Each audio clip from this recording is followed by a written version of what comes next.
ID the Future, a podcast about evolution and intelligent design. Welcome to ID the Future. I'm your host, Andrew McDermott. Well, today I get to spend more time with engineer, inventor, writer, and self-taught scientist Forrest Mims. In his recent memoir, Maverick Scientist, Mims recounts his many adventures as an amateur scientist. In previous episodes, we've discussed highlights of his career as a writer and scientist, including his time writing books on electronics for Radio Shack, how he used his own homemade instruments to point out errors in NASA's own atmospheric data, his dust up with Scientific American, which we'll definitely review on this episode, his experience winning a Rolex award and everything that came out of that, as well as his work in twilight photometry and other types of measuring. Well, today, Forrest will talk to us about the history and significance of the world-famous Mauna Observatory in Hawaii. It's one of the world's leading stations for monitoring the atmosphere, and he also shares some of his own experiences there over the last 25 years. It's a fascinating chapter of Forrest's career as a scientist. Hey, Forrest, welcome back to the show. Thank you. Well, if you're not familiar, viewers and listeners, with Forrest yet, we need to change that. Let me give you a few basics. He was named by Discover magazine as one of the 50 best brains in science, and he's forged a distinguished scientific career despite having no academic training in science. He's published over 60 books with publishers that include McGraw-Hill, Prentice Hall, Radio Shack, and others. His Radio Shack books alone have sold over 7.5 million copies. Mims's scientific papers have appeared in peer-reviewed journals such as Nature, Science, Photochemistry and Photobiology, the Journal of Molecular Evolution, the Journal of Geophysical Research, Applied Optics, and the Bulletin of the American Meteorological Society. And his columns for everyday folks have been published in lots of places: Scientific American, Popular Electronics, Modern Electronics, The Citizen Scientist, and elsewhere.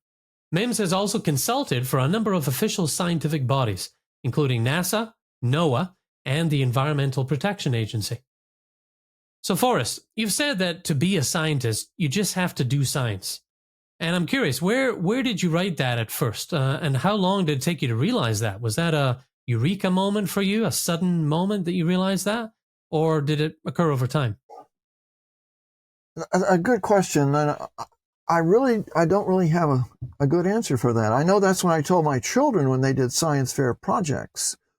And all three of my children, some of their projects were criticized for accuracy or their findings. And in all cases, they were correct and the critic was wrong.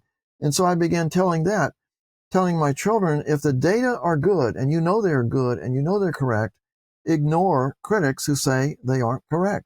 And my whole career has been a problem with that, where people would question, now not so much lately, but earlier, would question my ability to do science because I lack a science degree. But I was able to do publishable science and came to think the way you just explained it. Okay. Yeah, I think it's just a great piece of advice, that can guide folks. You don't necessarily need the fancy degree or the institution where you're working. You just got to be doing it, doing it day in and day out. And on this episode, we're going to talk about some of the qualities that help someone do that science on a regular basis. Doing science can be arduous, it can be challenging, and oftentimes a thankful task. But as I look at your career and your accomplishments, I see you espouse some of the qualities I think are necessary to succeeding as a scientist. One of those qualities is grit, resilience, don't give up attitude. And your experiences at the Mauna Observatory were prefaced by a difficult chapter in your career, your brief association with Scientific American magazine and the resulting controversy.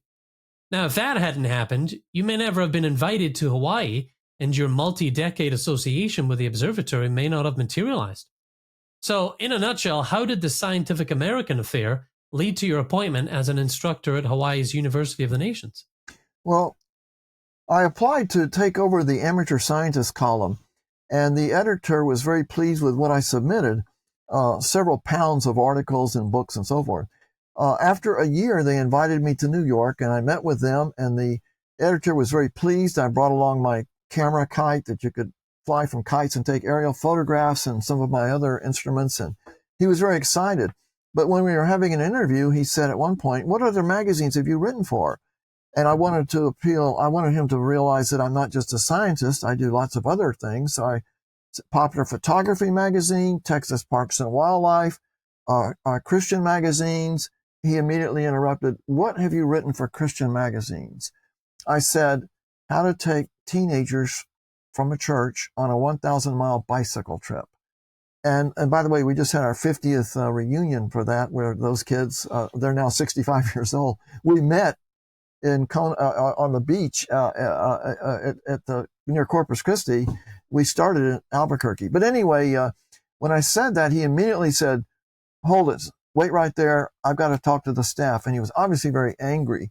And to make a long story short, in spite of the fact he really liked my writing ability and my columns and the staff wanted me, they only allowed me to publish 3 columns in Scientific American before I lost my position. Hmm. And of course, they told you, well, that's it. You're not going to be in the pages of this magazine again. And that turned out not to be true either. Thanks to the Rolex Award. Well, Walter Hearn, former news editor of the American Scientific Affiliation, once said you had more empirical spirit than many academic scientists he knew. He also said your unbounded enthusiasm for scientific experimentation proved infectious. And this is the guy that invited you over to Hawaii to let you speak to scientists and scholars there at the University of the Nations. And of course, you got to visit something that was a big goal of yours, the Mauna Loa Observatory. Mm-hmm. But what I want to know is, where did you get the empirical spirit he's talking about, that unbounded enthusiasm? That's exactly what Dr. Hearn was asking me. After he read about what had happened at Scientific American, he drove all the way from Houston, where he lives, to my place in Seguin, Texas, and talked about this. And he asked that question. And I can't really tell you where I began building electronic things when I was 11 years old, just out of curiosity. My father assisted in that by encouraging me to pursue these things. So I collected fossils, I collected insects, collected butterflies, studied wildflowers. It's just a natural thing that the Lord gave me, was to be able to look into different aspects of His creation. Okay. And so you kicked this off at 11, and I mean, all that practice of building. And, you also see this idea that I think is valuable, that failing is part of succeeding, right? That doing something the wrong way is actually part of the lesson in doing it the right way. Did you come across that as a youth? I don't know if I put this in my book, but I was building a model airplane when I was 11 years old. My father was in the Air Force. He was stationed at Eglin Air Force Base, and we lived in Fort Walton Beach. And I was building he built model airplanes. So I was building one of these with these real thin strips of balsa wood, and it was very, very frustrating. And so finally, I just crushed the thing on the floor and stomped on it because I couldn't go any farther. After that, I learned a very valuable lesson. That was ridiculous. Stick with it. Don't give up. What kind of a person are you to destroy what you're trying to create? And I've never destroyed any of my instruments since, and I've been able to use them to make all kinds of measurements. Yeah, that's a good story. Good example. Well, we'll get to your personal experiences at Mauna Loa Observatory shortly. But first, let's set the scene for our audience by touching on some of the history of this storied facility and location. Mauna Loa, as many of you may know, is one of 5 volcanoes that form the island of Hawaii in the Pacific Ocean. It's Earth's largest active volcano by both mass and volume, and the single largest mountain in the world. At 13,679 feet, it's also one of the highest points in the entire Pacific Basin, second only to its neighbor in Hawaii, Mauna Kea. It has been described as an incomparable natural laboratory, an unparalleled location for studying the structure of the atmosphere and of weather processes. Now, still, it is an active volcano, so some might wonder, well, why was this place chosen for a world-class atmospheric and meteorological observatory? What makes Mauna Loa a better place than other mountains and locations in the continental U.S. to set up such a place? One of the first things I did when Noah asked me to write this book about the history of Mauna Loa was I wanted to know, were they just looking for a place in Hawaii so they could kind of couple vacations with science? And I actually thought that was a possibility. So I drove to Colorado and I drove up Pikes Peak. I drove up Mount Evans. Why didn't they use these mountains? They're just unusable. Mount Evans has so much snow in the winter you can't even get to the summit. Pikes Peak has so much dust and debris blowing up the mountain from the wind that you could not make the kind of measurements that you can make at Mauna Loa. There is no dust from Mauna Loa. It's solid lava.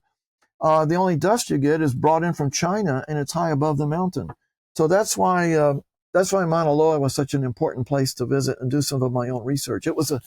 When I heard about this, that became my total goal in science. I just couldn't afford to fly to Hawaii and go to Mauna Loa. Yeah. So obviously no place is going to be perfect, but it sounds like it's an optimal location for sure to measure these types of things.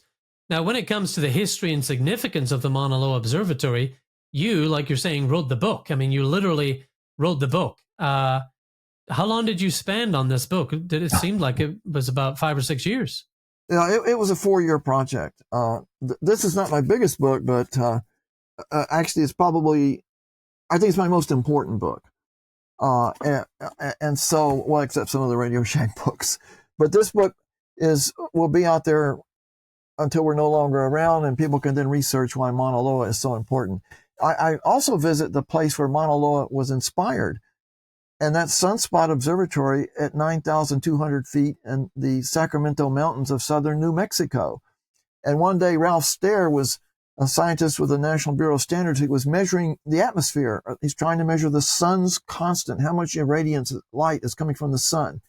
And he was troubled by all the dust from White Sands blowing over the mountain, and it was ruining his measurements.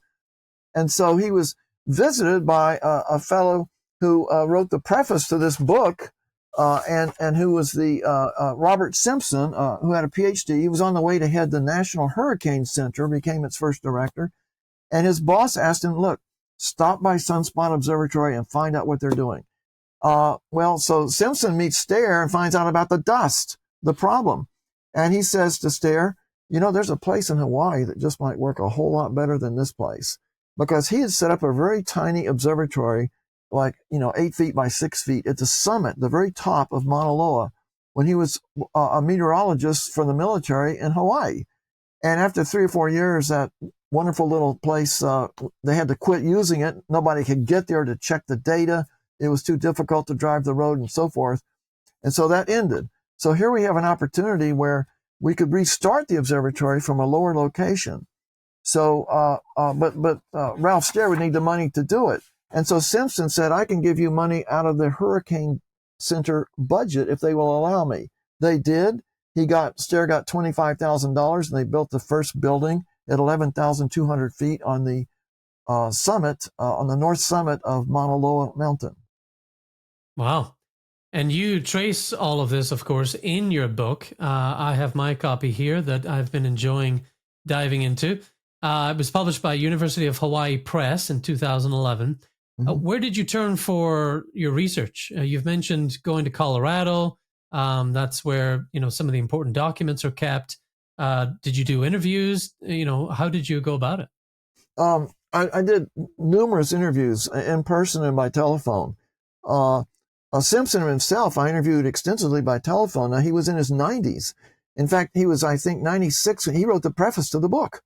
Wow. And he became a major source and turned me on to other people. The observatory itself, we did a video series of, I think, 40 interviews. We would bring in people who had worked at Mauna Loa, and we did, I would ask them, 20 minutes worth of questions, and we did a lot of that's quoted in the book. So they were very interested in a serious history. They wanted this to come out, right at the anniversary, but the project became so big that we didn't meet exactly the 50th anniversary. We were a little bit late on that. Yeah. Yeah, but it sounds like the wait was worth it.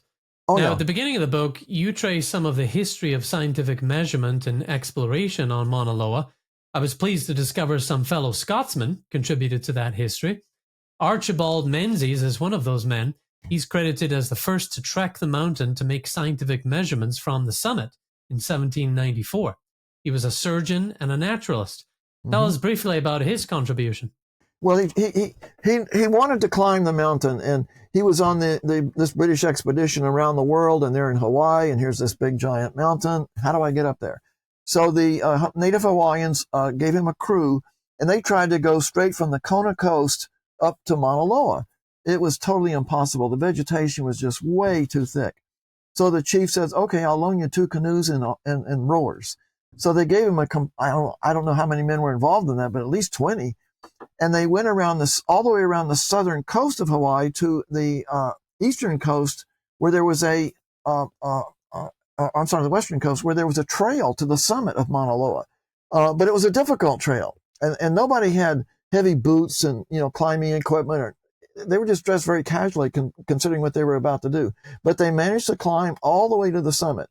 When they got to the top, they'd run out of food. I don't even know if they had water. Oh, they had some water. They made hot chocolate from a chocolate bar and the fire for the hot chocolate was was Menzies' walking stick. And they stayed up there overnight, I believe, and they probably froze halfway to death, and then they came down the next day. So the native Hawaiians played a key role in establishing the Mauna Loa Observatory. It wasn't an observatory then, but toward a European presence at the summit of that mountain. Okay. Now, Menzies was with George Vancouver on the HMS Discovery and the HMS Chatham voyages. He was ship surgeon and naturalist. So that is what gave him the occasion to come to the Sandwich Islands, as they were called, and be part of these expeditions. And incidentally, Discovery Institute is named after the HMS Discovery and the legacy of George Vancouver and the expeditions that he led. Now, other 19th century explorers and expeditions would follow, including Scottish botanists James McCrae and David Douglas, and Charles Wilkes. There was a temporary summit camp set up on Mauna Loa by the U.S. exploring expedition in 1840, but it wasn't until meteorologist Robert Simpson that a vision of a permanent monitoring station was dreamed up. Tell us about his efforts. Well, Simpson was the meteorologist I mentioned earlier who had constructed a very small building at the very top of Mauna Loa, right next to the edge of the crater. And unfortunately, that only lasted a few years because they didn't have the modern equipment that we have today. For example, all the data was recorded on paper chart recorders. And if it became humid, as it doesn't often become humid up there, but the paper would be ruined. So they might not be able to get up there, but once every couple of weeks, and they'd get up there and find out all the data was gone because it had been destroyed by the humidity. So that observatory had to be abandoned, unfortunately, and it was a very difficult project, but it proved that we could indeed make scientific measurements at the very high altitude of Mauna Loa. Okay. So you had this first sort of primitive observatory, which was the precursor for the one that exists today, which opened its doors in 1956. What sort of hourly and daily measurements were being recorded there? In 1956, when the observatory was dedicated, they had a Hawaiian prayer circle. They had some distinguished people there. 2 men who were famous astronomers trying to measure water vapor on Mars. They and their wives lived in that building for several weeks and with their telescopes trying to measure water vapor on Mars. Wow. They weren't very successful, but at least they tried. And so starting in June or July 56, our measurements began. And they were fundamentally at first just Weather Bureau measurements.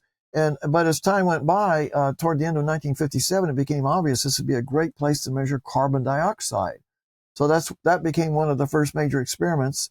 Also measuring sunlight.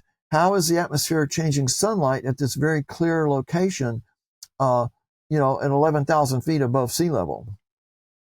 Yeah.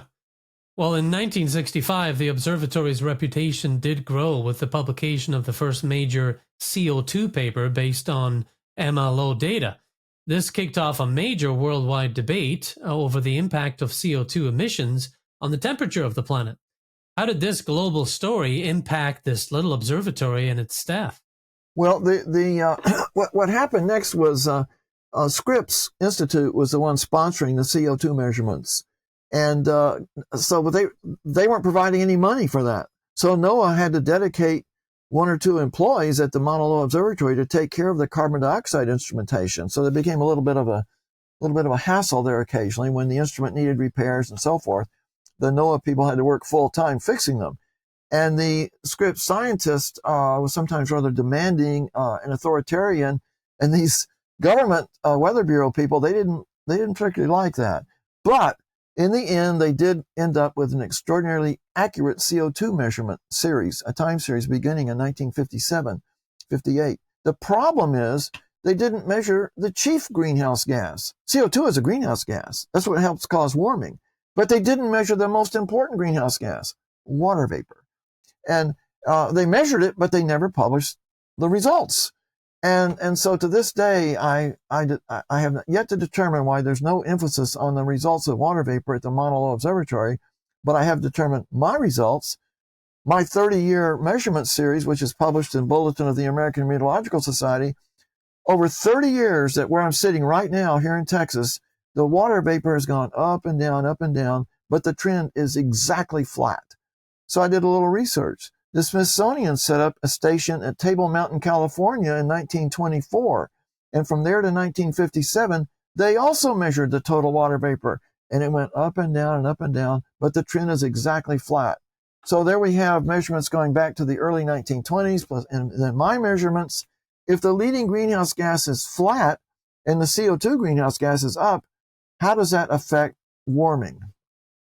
I don't know. That's very interesting. That's very interesting.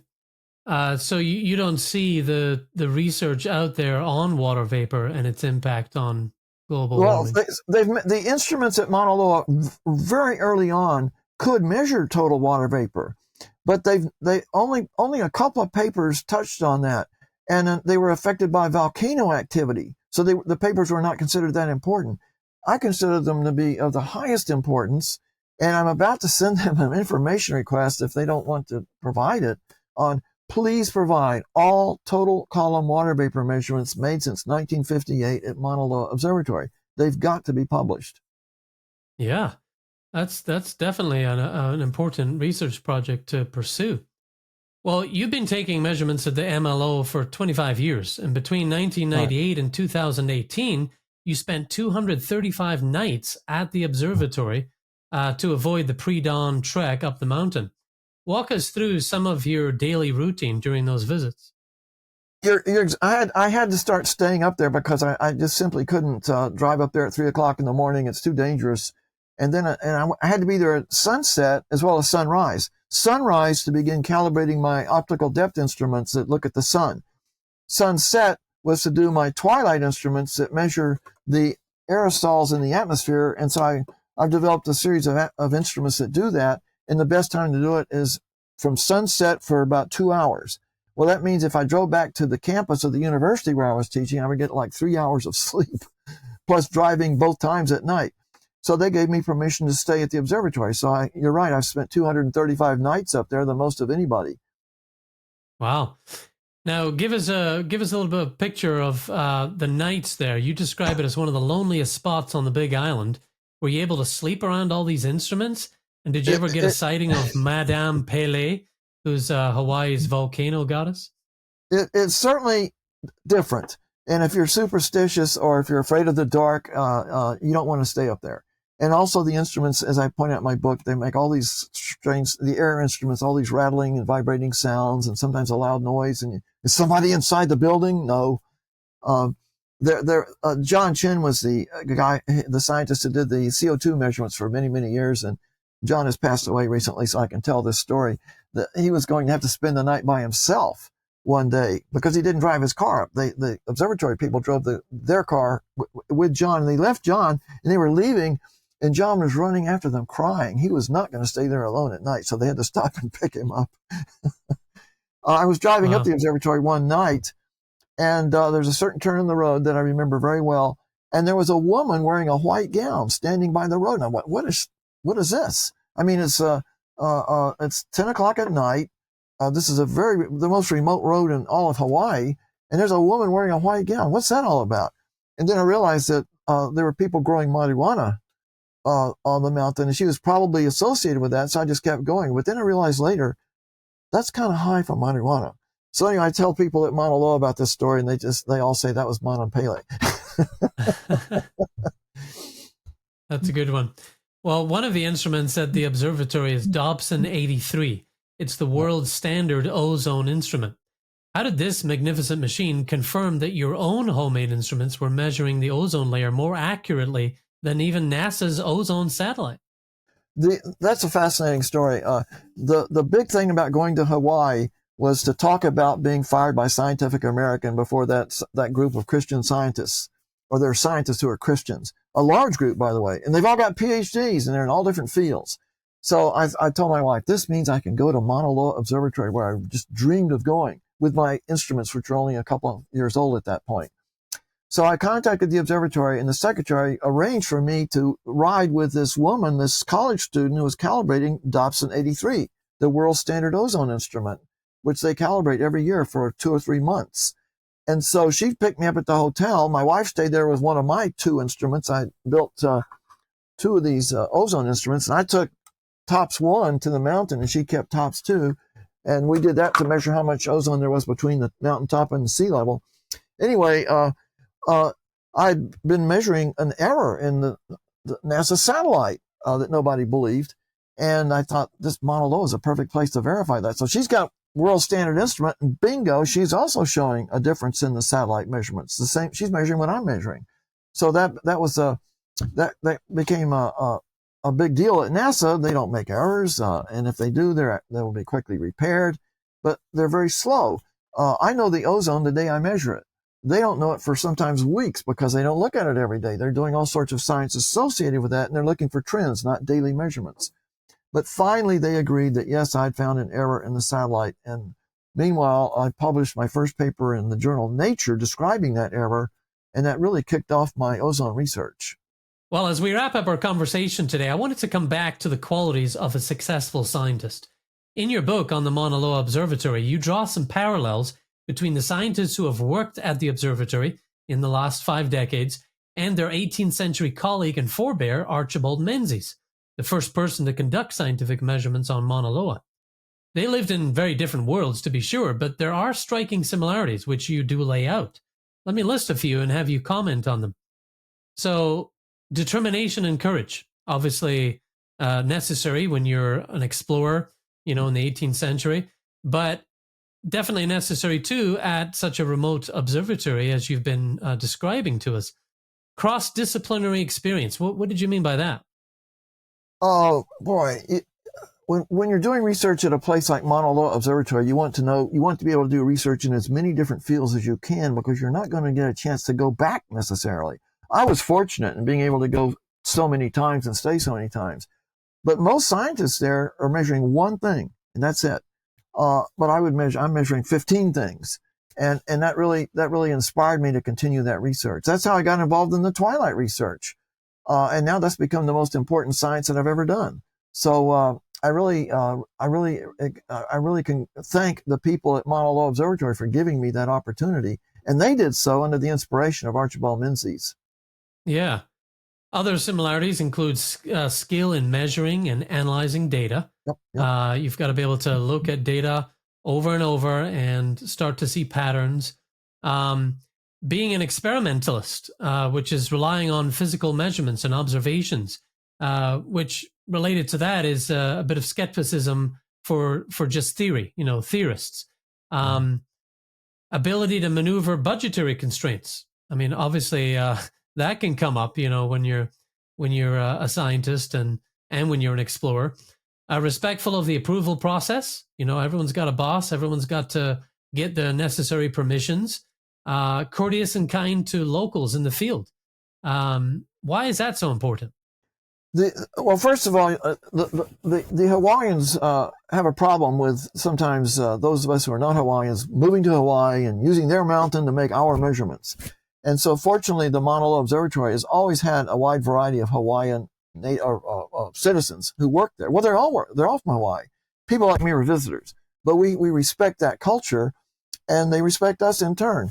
What's interesting about this is most of the projects at a place like Mauna Loa are very expensive. My projects are homemade. Like this instrument, this is the instrument that found the error in NASA satellite. And these are furniture pegs that mount on bottom of chairs that you're going to put in your kitchen. These parts down here are the electronics I described in my Radio Shack books. And up here are little digital displays, little readouts here that you can buy for $29 each. So it's all homemade. You can build a whole instrument for a few $100s. And you have to be willing to do that, because when you're at Mauna Loa, if something breaks, you have to fix it. Nobody's going to come help you fix it. Interesting. Wow. Well, and another similarity that you drew out between modern day employees of this observatory and explorers like Archibald Menzies is just knowing how to safeguard scientific records. Obviously that was important back then as well. Journals were kept and very detailed measurements were reported. And for the most part, they were preserved. Although I did hear stories of George Vancouver's, some of his correspondence and recordings not being preserved. But why is it important to really have good ways to effectively safeguard the records you're keeping? Well, if you don't do that, you cannot write scientific papers, because everything, like, for example, I did a twilight measurement this morning. That took 42 megabytes of data in my computer. And so my computer is full, hundreds of these measurement series. And I've got to have that data, because I'm going to write a scientific paper based on these the twilight measurements. And if I don't save the data, I don't have the paper.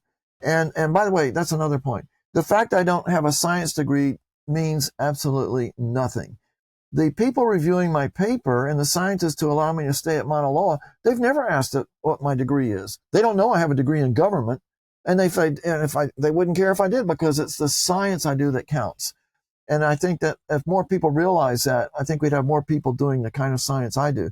Make Magazine publishes all kinds of incredible articles about people that build all sorts of amazing, that was a bird hitting my window, all sorts of amazing equipment.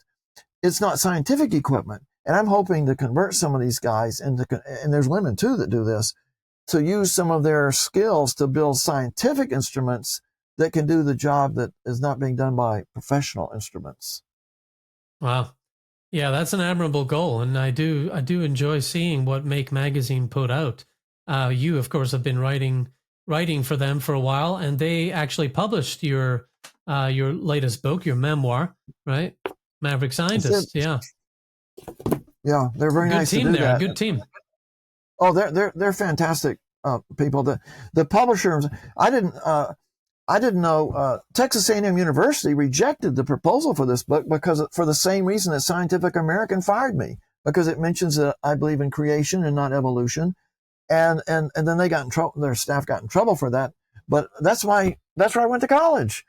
They don't have any graduates who won a Rolex award or done the science I do, but that staff, they fired me. So I told the Make Magazine fellas, and the publisher himself was fascinated by my career, and that's why he decided to publish my book. Well, that reminds me of something that I've been teaching. My oldest daughter is 15 and part of a local family co-op that we do, and I'm teaching them, elements of intelligent design, but we're also talking about good reasoning and bad reasoning and looking for fallacies in our reasoning. And one of the things we constantly think about is you got to have the ability to separate an idea from the person, and it sounds like some of the teams that you've come up against at Scientific American and some of these established scientific organizations, they lack that ability. They lack the ability to set aside you as a person and some of your personal religious beliefs and the good work and the good ideas and the hypotheses that you've come up with as a scientist.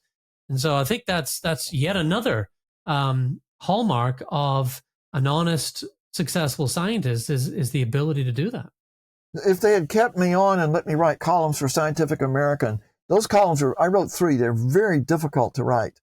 And it would have been a full-time job. I never would have become the scientist that I am today had they kept me on. But by firing me, I told my wife, I'm going to take off 1 year to prove that a person without a science degree can publish papers based on his original research.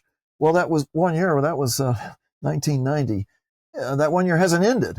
And I now have 35 years of daily data of the atmosphere since being fired from Scientific American. That's far more important than writing columns for that magazine. Now the magazine's in big trouble because of some of their terrible positions on popular public subjects.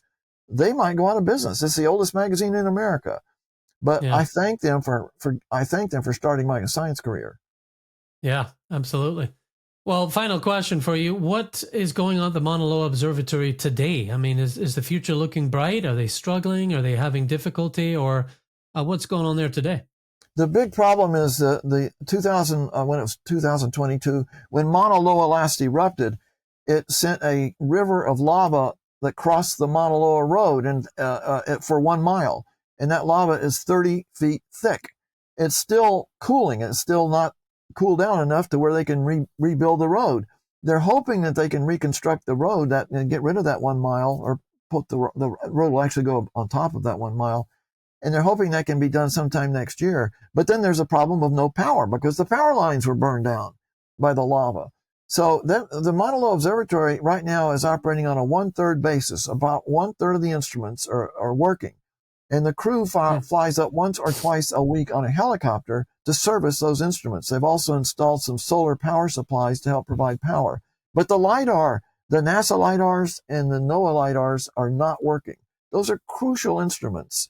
So hopefully they will have the place back in operation within a year or two, but who knows? Yeah.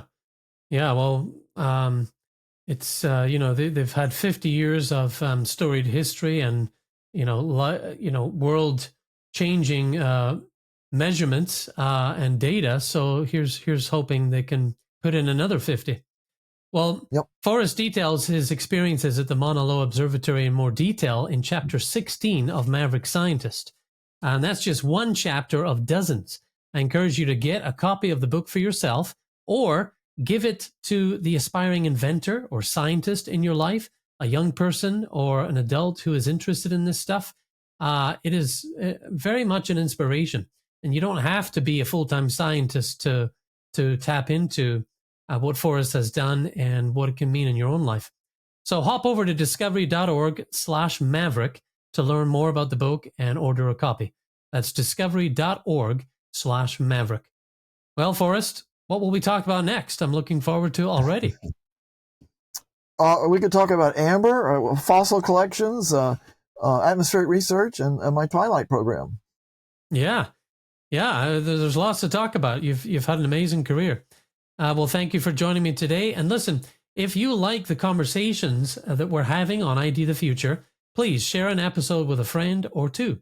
I appreciate your support. It helps us get the word out and get this amazing evidence and all the things that scientists like Forrest are doing out to the general public. We can't utilize some of the traditional channels. You're not going to find Forrest on NPR or PBS or CBS News necessarily. So we've got to get the word out other ways. So we appreciate your help with that.